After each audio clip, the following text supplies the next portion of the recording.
नमस्कार दर्शकबिन, यहाँलाई स्वागत छ कार्यक्रम रूपान्तरणमा। अजोपि सन्न बेयात्मा भूतानामि सरोपि सन् प्रकृतिं स्वामधिष्ठाय सम्भवां यत् ममायया यदा हि धर्मस्य ग्लानिर्भवति भारत अभ्युत्थानमधर्मस्य तदात्मानं सृजाम्यहम्। भगवान श्रीकृष्णले गीताको 4औं अध्यायमा के भन्नुहुन्छ भने अजोपि सन्न बेआत्मा भूतानाम ईश्वरोपि सन्। म अजन्मा अविनाशी स्वरूप भए पनि हैन, म अजन्मा अविनाशी स्वरूप भए पनि प्रकृति स्वामधिष्ठाय सम्भवाम्यत् ममाया, म प्रकृतिलाई मेरो बसमा पारेर मेरो मायालाई बाँधेर म बेला बेलामा उत्पत्ति हुनेछु संसारमा। कहिले उत्पत्ति हुनेछु त भन्दा यदा यदा हि धर्मस्य ग्लानिर्भवति भारत, जब जब यो संसारमा धर्मको चाहिँ क्षय हुन्छ, धर्म नष्ट हुन्छ, अभ्युत्थानम धर्मस्य, त्यतिखेर चाहिँ म उदय हुन्छु। भगवान श्रीकृष्णले भनेको यो दुईटा श्लोकबाट कार्यक्रम रूपान्तरण आज हामी सुरुवात गर्न गइरहेको छौँ। दर्शकबिन, मान्छेलाई संसारमा के लाग्छ भनेदेखि यो पृथ्वी, नास्तिकहरू के भन्छन् भने यो पृथ्वी आफ्नै नियममा चलिरहेको छ, यहाँ जसले जे गरे पनि हुन्छ, केही फरक पर्दैन, बलको निसाब हुन्छ, शक्तिको निसाब हुन्छ, अनि जो बलियो छ त्यसको नियम हुन्छ भन्ने कुरा भनिरहेका हुन्छन्। र हेर्दा पनि अनि देख्दा पनि वरिपरि समाज, राष्ट्र, इन्टरनेसनल चाहिँ तपाईँको पोलिटिक्सलाई हेर्दाखेरि पनि अलिकति बलियोले नै शासन गरेको चाहिँ देखिन्छ हैन, शक्ति भएको मान्छेले शासन गरेको देखिन्छ। अनि शक्ति भएको मान्छेमा एउटा घमण्ड हुन्छ क्या, त्यो घमण्ड फेरि गीतामै उल्लेख गरेको छ, असौ मया हत शत्रु धनिष्य चापरानपि ईश्वरः महं भोगी सिद्धोहम बलवान सुखी। मैले यसलाई नि सिद्धाएँ, मैले त्यसलाई नि सिद्धाएँ, म एकदमै बलवान हुँ, म एकदमै सिद्ध, मैले जे चाहे त्यही गर्न सक्छु र म त्यसलाई पनि सिद्धाउँछु भनेर यो खालको धारणा चाहिँ ती मान्छेमा पाइन्छ। तर समग्र शास्त्रको अध्ययन गर्दाखेरि, समग्र गीताको अध्ययन गर्दाखेरि के भएको छ भन्नुहुन्छ भनेदेखि मान्छेले आफ्नो कर्म अनुसारको बुद्धि पाउँछ र मान्छेको कर्मले मान्छेलाई स्वर्गको मतलब अनन्त एउटा सुखको बाटोमा लान्छ। मान्छेलाई सुख दिने या दुःख दिने काम मान्छेको कर्मले दिन्छ। र एउटा कुरामा तपाईँ हामी ढुक्कसँग के निश्चय गरौँ भनेदेखि त्यो गुरुत्वाकर्षणको नियम न्युटनले पत्ता लगाए, पहिलेदेखि नै काम गर्थ्यो, तर गुरुत्वाकर्षणको नियम बनाउने कोही छ, त्यो अदृश्य तत्त्व जसलाई हामी देख्न पाएको छैनौँ। गीतामा त कृष्णले उद्घोष गर्नुभएको छ कि म उत्पत्ति हुन्छु, जब जब धर्मको नष्ट हुन्छ, नाश हुन्छ, तब म उत्पत्ति हुन्छु। यसैमा फेरि उहाँले अर्को श्लोक पनि भन्नुभएको छ, परित्राणाय साधूनां विनाशाय च दुष्कृतां धर्म संस्थापनार्थाय सम्भवामि युगे युगे। ती साधु मान्छे, ती सज्जन मान्छेलाई चाहिँ बडा दुःख कष्ट दिएर राखेका हुन्छ समाजका बलिया बनाउँदा मान्छेहरूले। ती मान्छे दुःख दिएका ती अत्याचारी पापीहरूलाई सिद्धाउनको लागि चाहिँ म युग युगमा प्रकट हुन्छु। सामान्यतया युग भन्ने बित्तिकै हामीले ठुलोमा कलियुग, सत्ययुग, त्रेतायुग, द्वापरयुग भने जस्तै युग भनेको कुनै एउटै युगको भित्र पनि धेरै युग हुन्छ, त्यस समयमा म प्रकट हुन्छु। भगवानको यस वाणीलाई आधार मान्यो भनेदेखि शास्त्रमा विश्वास गर्दाखेरि चाहिँ हामी त्रेतायुगमा रामको अवतार, तपाईँको द्वापरयुगमा कृष्णको अवतारको कुराहरू देख्छौँ।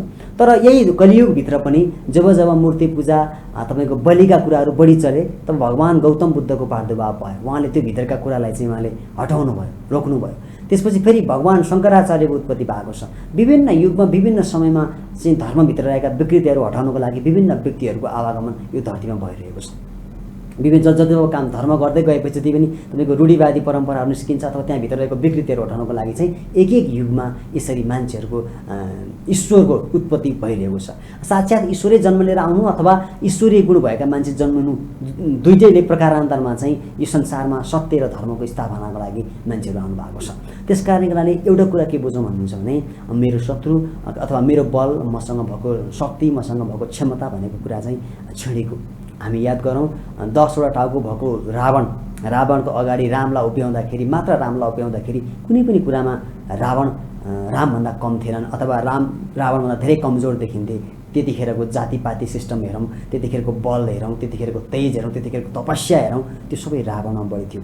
तर त्यही रावणको त्यही अहङ्कारले, म भन्दा ठुलो कोही छैन भन्ने अहङ्कारले उसलाई माटो खानु पर्यो। त्यसैगरी तत्समयमा कृष्ण जरासन्धको कुराहरू देख्यौँ। यही कलियुगमा पनि आज प्रधानमन्त्री भएको मान्छे भोलि प्रधानमन्त्री हुँदैन, आज म सर्वशक्तिमान सत्तामा छु, मैले जे भनौँ त्यही हुन्छ भने ठुला ठुला तानासाहरू पनि फाँसी लागेर सिद्धिन परेको छ। त्यस कारणले हुनाले चाहिँ यो सृष्टिमा ईश्वरीय गुण र ईश्वरीय तत्त्वको अस्तित्व कसैले पनि नामेट पारेर चाहिँ नामेट पार्न सक्दैन, सिद्धाउन सक्दैन। यसको आफ्नै छुट्टै अस्तित्व छ र यसले चाहिँ सारा संसार चलाइरहेको छ र यो कुरा गीतामा भगवान् कृष्णले उद्घोष गर्नुभएको छ। दर्शकबिन, कार्यक्रम रूपान्तरमा अब हामी कुराकानीको सिलसिलामा लिएर आएको छौँ, अन्तर्वार्ताको चाहिँ सिलसिलामा छौँ। आज हामीसँग एकजना अति विशिष्ट मान्छे हुनुहुन्छ। उहाँ शिक्षा क्षेत्रमा लामो समयसम्म उहाँले योगदान दिनुभएको छ। करिबन 18-20 वर्ष उहाँले शिक्षा क्षेत्रमा योगदान दिनुभयो। सानो बच्चा बच्चीदेखि लिएर क्याम्पससम्मका लेभलसम्मका विद्यार्थीहरूलाई उहाँले पढाउनु भएको छ। लामो अनुभव छ, पूर्व प्रह पनि हुनुहुन्छ उहाँ। अनि तपाईँको साहित्यमा पनि उहाँको उत्तिकै दखल छ। लामो समयदेखि साहित्य सिर्जनामा उहाँ लाग्नु भएको छ। यति हुँदाहुँदै पनि समाजसेवा, सोसल सर्भिसका जति पनि आयामहरूमा उहाँ खटेर अग्रपन्थीमा रहेर काम गर्नुभएको, लामो समयदेखि काम गर्नुभएको छ। एउटा सामाजिक अभियन्ता, साहित्यकार, समाजसेवी र आफैमा उहाँ एउटा ट्रेनर पनि हुनुहुन्छ, सहकारी अभियन्ता पनि हुनुहुन्छ। उहाँ हुनुहुन्छ रामसुन्दर केसी सर। आउनुहोस् उहाँलाई स्वागत गरौँ। रामसुन्दर सर, यहाँलाई स्वागत छ कार्यक्रममा। हजुर, धन्यवाद, नमस्कार।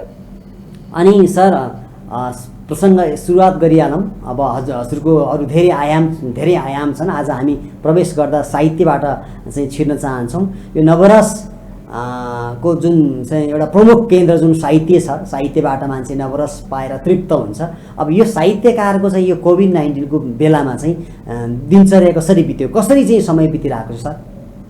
अत्यन्त महत्त्वपूर्ण प्रश्न सोध्नुभयो हजुर विदुरजी, यहाँलाई धेरै धन्यवाद छ। हजुर, वास्तवमा अहिले विश्व नै एउटा यो कोभिड-19 यो कोरोना भाइरसको सङ्क्रमणबाट एकदमै गुज्रिरहेको छ र वास्तवमा यसले हरेक क्षेत्र, हरेक वर्गलाई चाहिँ यसले पछुतो पुर्याउन सकेको छैन यसबाट। र यो विषम परिस्थितिमा साहित्यले के कसरी चाहिँ सहयोग गर्न सक्छ भन्नु हो। वास्तवमा यो महत्त्वपूर्ण प्रश्न छ। साहित्य भनेको यस्तो विषयवस्तु हो जो जीवनका लागि हुन्छ र जीवनकै लागि, जीवनकै विषयवस्तुहरू, यो जीवन र जगतका कुराहरूबाट नै यो साहित्यको सिर्जना हुने भएकोले यो अहिलेको यो जुन विषम परिस्थिति छ यसमा एकदमै यो साहित्य क्षेत्रले पनि यसलाई चाहिँ एकदमै समेटिरहेको, साहित्य सिर्जनामा यो विषम परिस्थितिमा साहित्यकारहरूले पनि त्यसलाई चाहिँ सिर्जना गरेर अगाडि बढिरहेको परिस्थिति देखिन्छ। एकदमै। अब अर्को कुरा सर, शास्त्रमा भन्छ, युधिष्ठिरले भन्नुहुन्थ्यो महाभारतमा, महाजन येन गतः सपन्था, महाजनहरू जुन बाटो हिँडे हामी त्यही बाटो हिँड्ने हो भन्नुहुन्थ्यो। एउटा साहित्यकारको दिनचर्या र जीवनशैली यो कोभिड-19 को प्रभावको बेलामा चाहिँ कसरी बित्यो? वास्तवमा यो अब एकदमै भयावह स्थितिमा जुन अगाडि बढिरहेको परिस्थिति छ, अब यसको कुनै खोप पनि आविष्कार हुन नसकेको र अहिले चाहिँ यसलाई चाहिँ यो कन्ट्रोल गर्ने मात्रै विधि जुन खालको एउटा विश्व स्वास्थ्य सङ्गठनले चाहिँ जारी गरेको मापदण्डको आधारमा चाहिँ हामी अगाडि बढिरहेका छौँ। त्यो चिजलाई मध्यनजर गर्दै अब यतिखेरका मान्छेका पीडाहरू, जो परिवारहरू एक ठाउँमा हुन नसकेको एउटा पीडा, त्यसमाथि पनि एकदमै यो चाहिँ व्यापक रूपमा यसले चाहिँ आफूलाई चाहिँ विस्तार गरेर यो सङ्क्रमण फैलिएको अवस्था र यसले चाहिँ सिर्जना गरेका पीडाहरूलाई चाहिँ आफ्ना सिर्जनाहरू मार्फत चाहिँ स्रष्टाहरूले चाहिँ एकदमै यो उजागर गरिरहेको, आफ्ना सिर्जनाहरूमा त्यसलाई समेटेर चाहिँ काव्य सिर्जनाहरू गरिरहेको परिस्थिति देखिन्छ।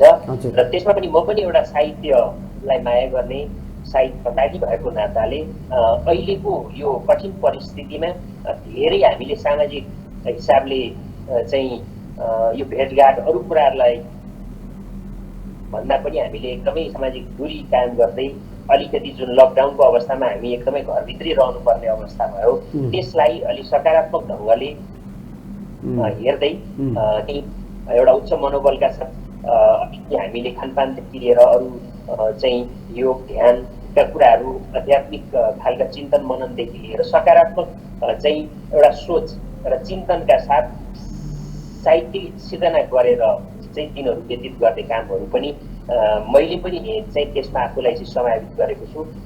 एकदम पक्कै पनि सर। स्रष्टाहरूले त्यही गरेको कुरा चाहिँ हामीले अहिले विभिन्न मिडियाहरू मार्फत पनि देख्छौँ। एकदमै सर। के चाहिँ बडा खुसी के लागेको छ भनेदेखि तपाईँसँग कलम छ भने, तपाईँसँग कपी छ भनेदेखि अब हामीसँग सबैजनासँग छ, यस्तो भएर उस्तो भयो भनेर तनावमा बस्नुभन्दा कम्तीमा मसँग पेपर र पेन अगाडि छ भने मैले केही सिर्जना गर्छु भनेदेखि मेरो लागि थेरापीको पनि काम भयो र मैले गरेको सिर्जनाबाट मान्छेहरू मानसिक रूपमा खुसी हुने भए, मानसिक कुण्ठाबाट मुक्त हुन सक्ने भए, एउटा समाजलाई मैले केही दिन सकेँ। पक्कै पनि समयको सही सदुपयोग यसरी गर्न सकिन्छ। तपाईँ एकजना सामाजिक अभियन्ता पनि भएको नाताले यो कोभिड-19 को बेलामा दक्षिण ललितपुरमा कतिजना मान्छेहरू चाहिँ तपाईँको चाहिँ यो कोभिडबाट प्रभावित हुनुभयो? हजुर, अब यो अहिलेको परिस्थितिमा हाम्रो चाहिँ अब उपत्यकादेखि अलिकति बाहिर भएको कारणले गर्दा ग्रामीण भेग हो। अब लकडाउनको परिपालना अलिकति राम्रोसँग भएको कारणले गर्दा त्यति धेरै सङ्क्रमणको अवस्था हाम्रो यो क्षेत्रमा त्यति पाइएको छैन। हजुर। र छिटपुट रूपमा विदेशबाट फर्किनुभएका नेपाली दाजुभाइ दिदीबहिनीहरू जो विदेशबाट फर्किनु हो, त्यस क्रममा जो विदेशबाट फर्कँदाखेरि यो सङ्क्रमण भित्रिएको चाहिँ हाम्रो जुन यथार्थ छ हाम्रो मुलुकको, त्यही सन्दर्भमा हाम्रोमा पनि छिटपुट एक दुईवटा घटनाहरू, एउटा दुईवटा केसहरू चाहिँ यो कोभिड चाहिँ पोजिटिभ आएको परिस्थिति थियो। तर उहाँहरूले चाहिँ एकदमै यसलाई चाहिँ आत्मसात गर्दै होम क्वारेन्टाइन गर्ने र त्यस पछाडि चाहिँ यो समुदाय स्तरमा सर्ने परिस्थिति चाहिँ सिर्जना भएन। र स्थानीय निकायहरूले पनि अत्यन्त संवेदनशीलताका साथ यहाँ आफ्ना स्वास्थ्यका कार्यक्रमहरू अगाडि बढाइरहेको सन्दर्भमा सबै नागरिकहरू एकदमै सचेत रहेको र आफ्नो तर्फबाट चाहिँ सबैजनाले चाहिँ यो खालको एउटा सचेतता अपनाएको कारणले गर्दा हाम्रोतिर त्यस्तो खालको अवस्था हालकै दिनमा पनि, आजकै दिनमा पनि त्यो बढेर गएको परिस्थिति देखिँदैन। हजुर, एकदम सकारात्मक कुरा रह्यो त्यो ठाउँको। अनि सर, कोभिड-19 पछाडि समग्रमा काठमाडौँ वरिपरि देशैभरि एउटा अर्को ठुलो समस्या भयो। नेपाल र पुरै राष्ट्र अथवा विश्वको पनि अर्थतन्त्र धराशायी भएको अवस्था छ। धेरै मान्छेहरूको जागिर अथवा व्यवसायमा असर परेर कयौँ मान्छेले आत्महत्या गरेको पनि कथा कुराहरू सुन्न पाइएको छ।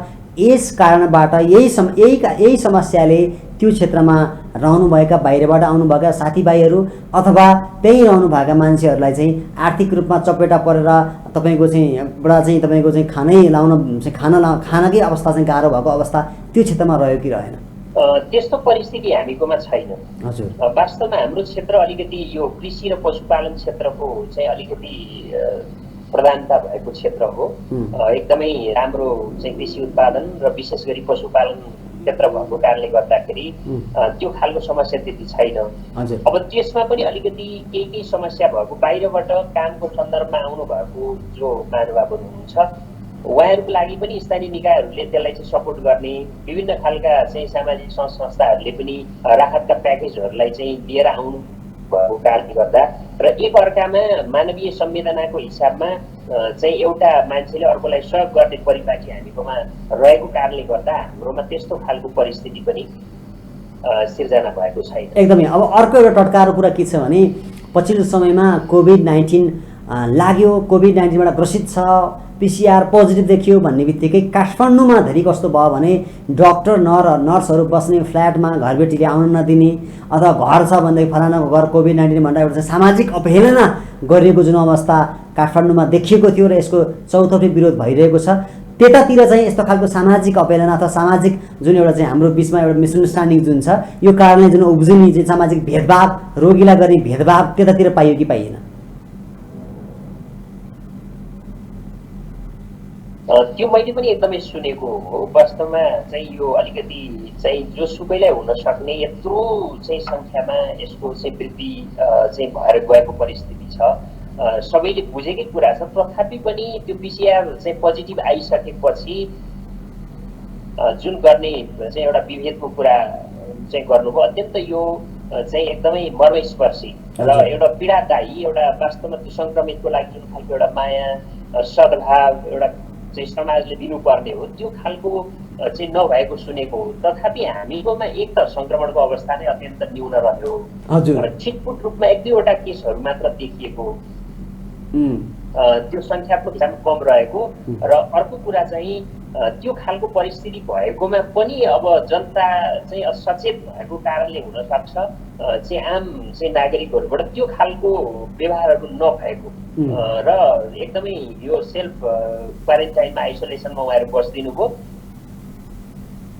निश्चित समय र त्यो पछि उहाँहरूले 14 दिन पछि गएर फेरि सदरमुकाम पाटनमा गएर उहाँहरूले आफ्नो त्यो पिसिआर टेस्ट गर्दा नेगेटिभ आइसकेपछि सामान्य जीवनमा उहाँहरू फर्किनु भएको परिस्थिति छ। त्यो ढङ्गको एउटा भेदभावपूर्ण व्यवहारको अवस्था हाम्रो यस ठाउँमा चाहिँ भएको पाइएको छ। पक्कै पनि एकदमै सर बडा खुसी लागेको छ।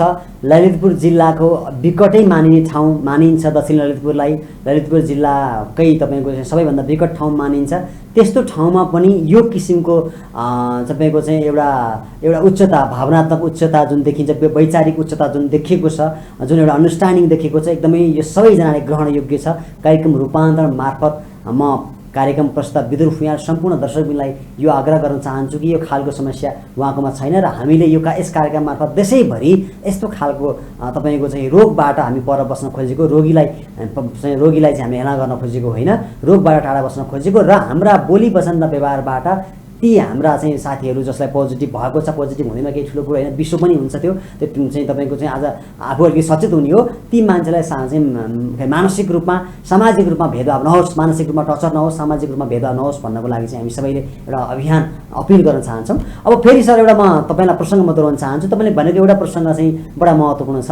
यो कोभिड-19मा हाम्रो चाहिँ पहिलेदेखि नै शिक्षा र पशुपालनमा अभ्यस्त रहेको समाज थियो भन्ने कुरा यहाँले गरिरहँदाखेरि पछिल्लो समयमा नेपालमा कोभिड-19 पछाडि एउटा आवाज के उठ्यो भनेदेखि आखिर त्यही गाउँकै घर चाहिँदो रहेछ, त्यही गाउँकै खेतबारी चाहिँदो रहेछ, आखिर के खेतबारीमा कृषिमा लागेको भइदा भए आज हामी भोकले मर्नुपर्ने अवस्था हुँदैन थियो, भोककै कारणले सुसाइड गर्नुपर्ने अवस्था हुँदैन थियो भन्ने कुरा हुन्छ। यो कुरामा यहाँ एकजना सामाजिक अभियन्ता भएको हुनाले यस कुरामा आफ्नो धारणा राख्दिनुहोस्। एकदमै यो त महत्त्वपूर्ण कुरा हो। त्यो मैले चाहिँ व्यक्तिगत भन्नु भने कृषिलाई अत्यन्त उत्कृष्ट पेसाको रूपमा म सम्मान कृषक भनेर हाम्रो देशमा जति पनि चाहिँ देश हाम्रो त्यही बहुसङ्ख्यक चाहिँ यहाँको मान्छेहरूले चाहिँ जो कृषि पेसालाई भएको छ र वास्तवमा यो परिस्थिति त्यो चाहिँ पूर्ण भएको छ वास्तवमा। हजुर, किनभने अहिले नै पेसाहरूको एकदमै रोकिएको नभएको परिस्थितिमा चाहिँ फेरि पनि कृषि पेसामा नै फर्काउने विदेशमा रहनुभएका सम्पूर्ण नेपाली दाजुभाइ पनि स्वदेश फर्कने क्रममा हुन्छ। त्यहाँ चाहिँ रोजगारीलाई एकदमै आत्मसात गर्नुपर्ने, कतिपय चाहिँ ठाउँमै चाहिँ पीडाहरू बिताउनु भएको हामीले विदेशमा पनि चाहिँ विभिन्न टेलिच्यानलहरूमा पनि हेरिरहेको सन्दर्भमा यो त कृषक पेसा हो र हाम्रो नेपाललाई त अझ महत्त्वपूर्ण छ जस्तो मलाई लाग्छ र फेरि आगामी दिनमा थुप्रो पनि आत्मसात गर्दै दिनमा यसमा चाहिँ एकदमै यो कृषि क्षेत्रलाई प्रवर्धन गरेर चाहिँ अगाडि बढ्नुपर्छ। धेरै मान्छेहरू यो एकदमै समाधानको चरणमा कहिले पुग्छ हामीलाई थाहा छैन, तथापि एक दिन निश्चय नै यो समाधान होला। त्यो अवस्थामा फेरि हामीले अरू चिजहरू भन्दा पनि यही चिजलाई चाहिँ प्रवर्धन गरेर अगाडि लान सक्यो भने वास्तवमा यो कठिन परिस्थितिमा रोजीरोटीकै समस्याले चाहिँ मान्छे मर्नु हुँदैन। कतिपय मुलुकहरूको एकदमै दर्दनाक अवस्था भएको सन्दर्भमा हाम्रै देशको सवालमा चाहिँ राजधानी लगायतका केही सहरी क्षेत्रहरूमा बाहेक अन्य क्षेत्रहरूमा त्यस्तो भोकाइबस्न नपुर्याई कृषि प्रधान देश भएकै कारणले हो जस्तो मलाई लाग्छ। एकदमै सर, अत्यन्त महत्त्वपूर्ण कुरा हामीले उठाउनु गऱ्यौँ। अब वर्तमान समयमा कोभिड-19 को सन्दर्भलाई छोएर यहाँको विषयवस्तु साहित्यमा आइसकेपछि अब हामी यहाँको विषयवस्तु साहित्यमा आउँदाखेरि यो कोभिड-19 मा यहाँले यो समयमा चाहिँ लेख्नु भएको कुनै गीत अथवा गजल छोटोमा कृपया प्लिज, यहाँ साहित्यकार भएको हुनाले हामी सुन्न चाहन्छौँ।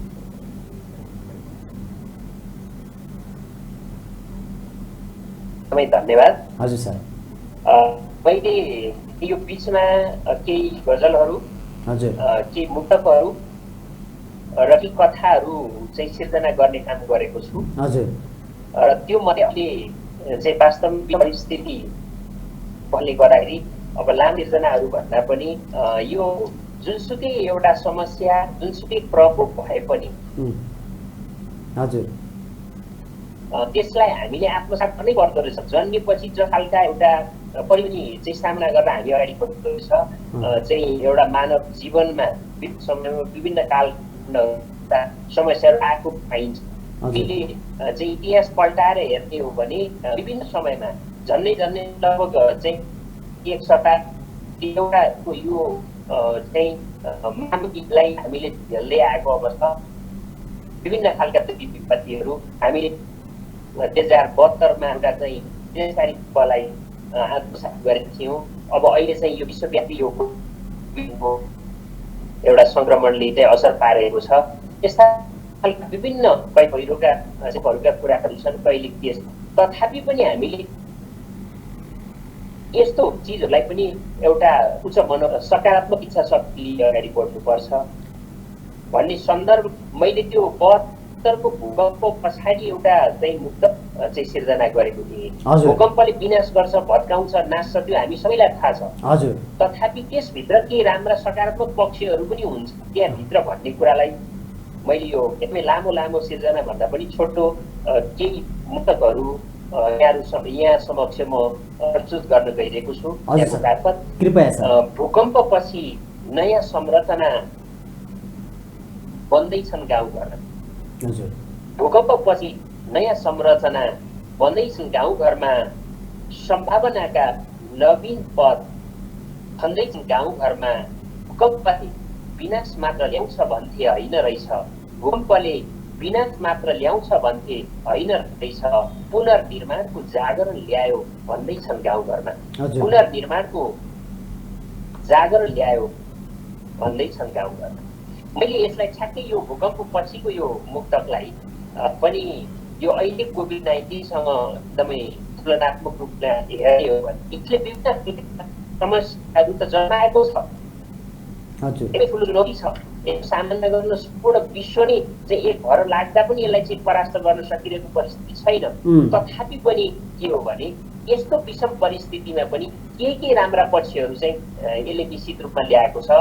जस्तो चाहिँ यतिखेर चाहिँ हामीले एउटा मित्रवत रूपमा आफन्तहरू चाहिँ सँग भेटघाट गर्ने विषयवस्तुहरू नपाएका धेरै चाहिँ बाहिर आफ्नो परिवार व्यक्तिगत रूपमा आफ्नो जीवनमा समय दिन नपाएका मान्छेहरूले ती चिजहरू दिनेदेखि लिएर प्रविधिको पनि उच्च भएको अवस्था छ।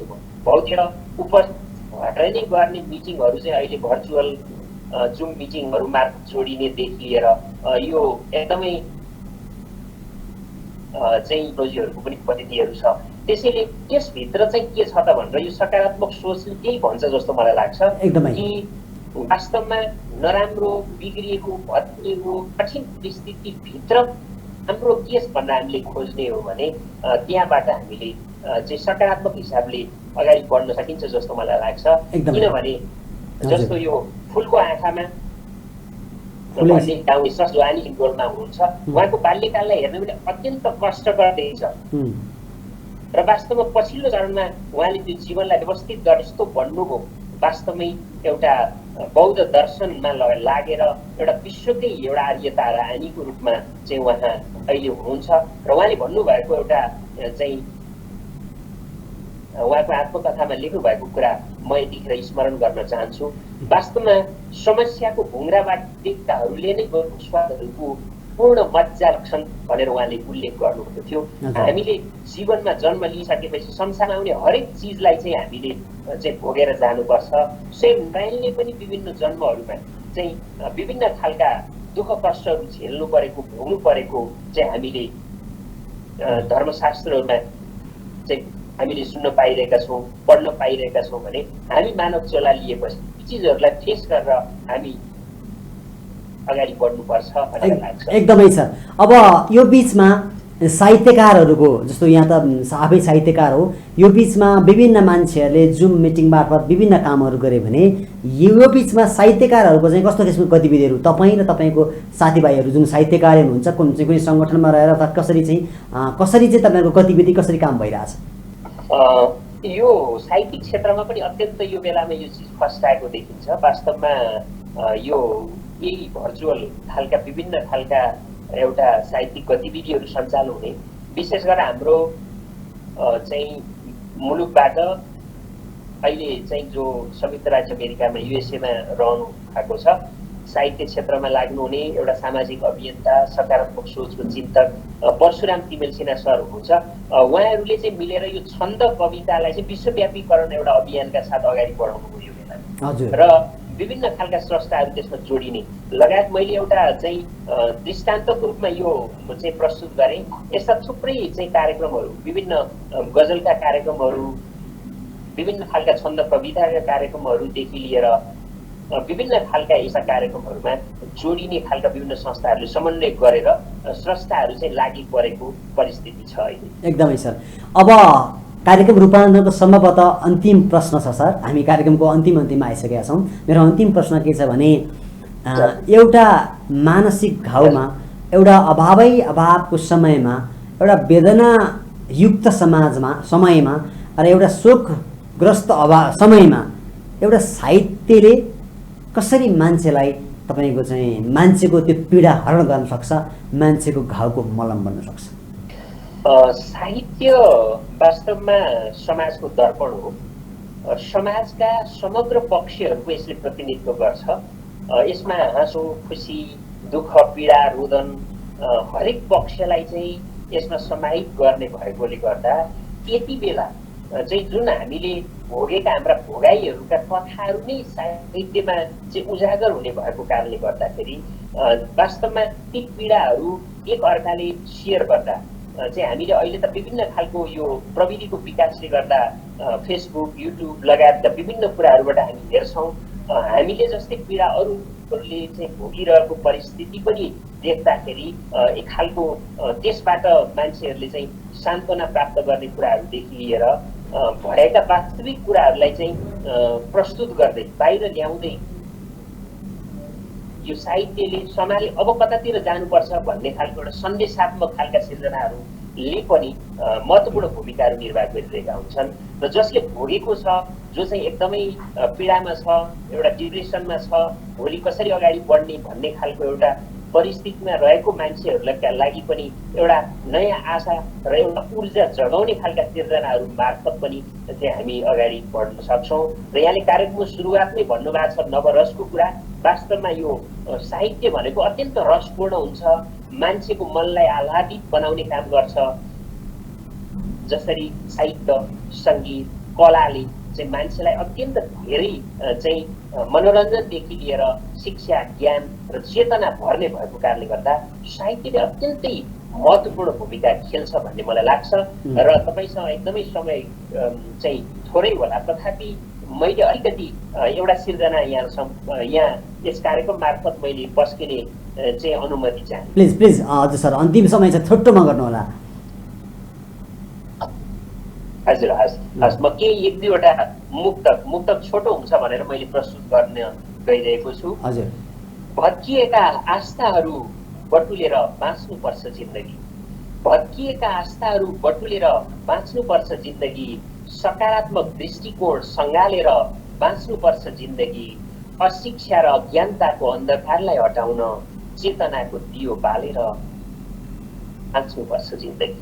बस र धेरै भए सच्चा कर्म गरौँ अब, सिर्जनाले समृद्धिको भण्डार लौ भरौँ अब, कर्म योग भन्दा ठुलो केही छैन संसारमा, शिक्षा ज्ञान र चेतनाको आलोक छौँ अब, कर्म योग भन्दा ठुलो केही छैन संसारमा, शिक्षा ज्ञान चेतनाको आलोक छरौँ अब भन्दाखेरि म यहाँलाई चाहिँ आफ्नो श्रीमद् भागवत गीता भगवान श्री कृष्णले जुन खालको एउटा उल्लेख गर्नुभएको थियो त्यही कुरा, जस्तो हामीले कर्मशील हुने, कर्मयोग, ज्ञान योग, भक्ति योग र शरणागतिको रहस्य घातक दिव्य ज्योति को रूपमा जुन गीता आएको छ,